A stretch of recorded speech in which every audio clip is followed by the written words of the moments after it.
amigas e amigos que acompanham a Rede Previdência. Vamos a mais um Radar Previdenciário. Hoje vamos falar sobre o tema 236 da TNU, julgado esta semana, agora no dia 25 de fevereiro de 2021. Esse tema discutia a possibilidade de concessão do salário maternidade ao pai, em decorrência do óbito da mãe, ocorrido depois do parto, mas antes da vigência da Lei 12.873 de 2013. Eu vou explicar melhor do que se trata esse tema. Mas antes, pessoal, peço que vocês se inscrevam no canal, né, e ativem aí o sininho de notificações. E se gostarem, obviamente, do vídeo, né, curtam e compartilhem com os amigos. Vamos lá, tema 236 da TNU, 236 da TNU, julgado agora no dia 25 de fevereiro de 2021, eu acho que última quinta-feira, salvo engano. Vamos lá, a possibilidade de concessão do salário maternidade ao pai, em caso de morte da mãe, está prevista no artigo 71b da Lei 8.213 de 91, a Lei de Benefício. E esse artigo 71b da Lei 8.213, ele foi introduzido pela Lei 12.873 de 24 de outubro de 2013. Então, é uma alteração recente, ou seja, essa introdução que permite ao pai receber o salário maternidade em caso de falecimento da mãe, essa mudança, essa introdução foi feita em 2013. Isso porque a jurisprudência já vinha se consolidando nesse sentido, de também possibilitar a percepção do salário maternidade para os homens, para os pais. Essa mudança se deu no artigo 71A, na introdução do artigo 71A, e na introdução do artigo 71B. Vamos ler. O artigo 71A da Lei 8.213, ele versa sobre o seguinte, o que é que ele diz? Ao segurado ou segurada da Previdência Social, perceba aí, já começa segurado ou segurada, homem ou mulher. Ao segurado ou segurada da Previdência Social que adotar ou obtiver guarda judicial para fins de adoção de criança, é devido salário maternidade pelo período de 120 dias. Então, se adotar ou obtiver a guarda judicial para fins de adoção, seja segurado, seja segurada, terá direito aí a receber o salário maternidade por até 120 dias, por 120 dias. Bom, o artigo 71b, ele traz a situação do falecimento. Então diz lá, no caso de falecimento da segurada ou do segurado, que fizer jus ao recebimento do salário maternidade, o benefício será pago por todo o período ou pelo tempo restante que teria direito ao cônjuge ou companheiro sobrevivente, que tenha a qualidade de segurado, obviamente, que tenha a qualidade de segurado, exceto no caso de falecimento do filho ou de seu abandono, observadas as normas aplicáveis ao salário maternidade. Enfim, o que é que a gente tem aqui no artigo 71b? Temos a possibilidade de, em falecendo um dos cônjuges ou um dos companheiros, seja homem ou mulher, o outro vai poder aí continuar recebendo o salário maternidade, ou integralmente, se ainda não foi recebido nenhuma parcela, ou durante o período que faltava para que esse benefício cessasse. Então, está claro na lei que há essa possibilidade, no caso de falecimento da mãe, o pai receber. Ocorre que essa introdução desses artigos que eu acabei de falar ocorreu em 2013, por força exatamente da Lei 12.873. No caso concreto, julgamento do tema 236, qual era o ponto controvertido? O fato concreto, aliás, no caso concreto, o óbito tinha ocorrido antes da introdução do artigo 71b na Lei de Benefício, ou seja, antes da vigência da Lei 12.873. Então, o que se buscava era estender esse direito para o homem, no caso, para o pai, mas antes da vigência do artigo 71, ou seja, antes desse direito estar previsto na lei de benefício. Era isso que se buscava, né, que se discutia no tema 236, se era possível ou não.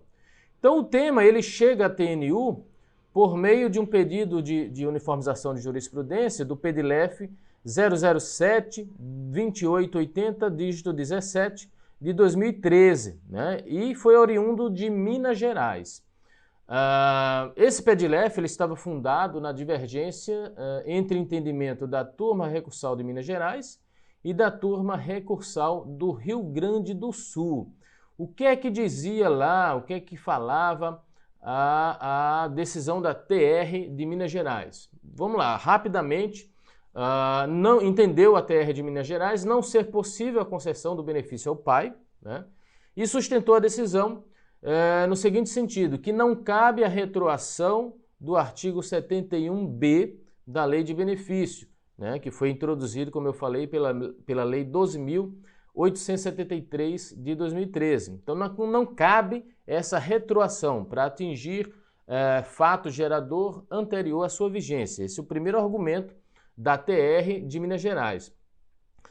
E o segundo argumento que já foi consolidado no STF e no STJ, o princípio, né, a regra, na verdade, de que em matéria de direito previdenciário aplica-se a lei do tempo do fato, né? De fato, né, é esse o entendimento do STF, do STJ, de que em matéria de direito previdenciário sempre se aplica a lei do tempo do fato. Já a turma recursal do Rio Grande do Sul, a primeira turma recursal do Rio Grande do Sul, entendeu ser possível, né, a concessão do benefício ao pai nessa situação, ou seja, antes mesmo da vigência do artigo 71b. E sustentou sua decisão nos seguintes fundamentos. A interpretação deve ser sistêmica do ordenamento previdenciário. Então, entendeu que deve ser feita aí uma interpretação sistêmica. E se você faz uma interpretação sistêmica, obviamente que nessa situação em que há interesse de menor, o artigo 227 da Constituição deve ser um parâmetro, né, um embasamento constitucional para decidir, né, para fundamentar a decisão. Então a concessão deve ocorrer por analogia, né, para o homem, não só para a mulher, por analogia para garantir o cumprimento desse artigo da Constituição, o 227, que diz o seguinte: é dever da família, da sociedade, do Estado assegurar à criança, ao adolescente e ao jovem, com absoluta prioridade, o direito à vida, à saúde, à alimentação, à educação, lazer, profissionalização, cultura, à dignidade, ao respeito, à liberdade e à convivência familiar e comunitária, além de colocá-los a salvo de toda forma de negligência, discriminação, exploração, violência, crueldade e opressão. Isso é o que diz o artigo 227 da Constituição. Então, entendeu a turma recursal do Rio Grande do Sul? Que já que se trata aí do interesse do filho, né, porque o valor do salário da maternidade, em última instância, é para garantir o sustento do filho, por força dessa proteção integral decorrente do artigo 227, deve haver a aplicação por analogia e estender-se ao pai, independentemente da vigência ou não de um dispositivo legal que reconheça esse direito, né? Então, esses foram os fundamentos, né, para a turma recursal do Rio Grande do Sul conceder o direito nesse caso semelhante, né? Então nós temos aqui duas decisões, num caso semelhante, né, em que a turma recursal de Minas Gerais teve um entendimento que não é cabível para essa extensão do direito para o pai, e a turma recursal do Rio Grande do Sul entendendo que sim, é cabível. Então o incidente de uniformização foi afetado como representativo de controvérsia no dia 6 de novembro de 2019, né? Dando origem aí ao tema 236, lá na TNU. Então, é afetado como representativo de controvérsia. Nesse caso, essa decisão no tema 236 vai aí vincular toda a esfera dos juizados especiais federais. Então, o que é que acontece? Quando esse tema é afetado, o 236, a questão submetida a julgamento foi delimitada no seguinte sentido: se é cabível o pagamento de salário-maternidade em favor do genitor, ou seja, do pai, no caso de falecimento da segurada, que a ele faria jus, no caso de falecimento da mãe, né? E no caso de óbito da mãe ser anterior à edição da Lei 12.873 de 2013, que incluiu o artigo 71b na Lei 8.213 de 91. Então, o ponto controvertido é saber se durante esse período em que não havia vigência aí do artigo 71b, ou seja, antes da Lei 12.873, né, se era possível fazer essa concessão do salário-maternidade ao pai em decorrência do óbito da mãe. E qual foi a tese firmada pela TNU? A TNU firmou a seguinte tese no tema 236. É cabível a concessão do salário-maternidade em favor do genitor segurado, ele tem que ser segurado, obviamente. É cabível a concessão do salário-maternidade em favor do genitor segurado em caso de óbito da mãe ocorrido após o parto, pelo período remanescente do benefício, ainda quando o óbito tenha ocorrido antes da entrada em vigor da Lei 12.873 de 2012. Então, o que é que entendeu a TNU? Que é cabível, sim, né, conceder o salário-maternidade ao pai, se o óbito da mãe ocorreu depois do parto, né, e antes da vigência do artigo 71b, ou seja, antes da Lei 12.873 de 2013. E quais foram os fundamentos, pelo menos os principais fundamentos, para a TNU chegar a esse entendimento? Primeiro que você vê que no voto do relator, ele já deixa claro que a jurisprudência já vinha se firmando nesse sentido, né, antes mesmo da edição da Lei 12.873. Então a jurisprudência já estava se consolidando nesse sentido. Primeiro argumento.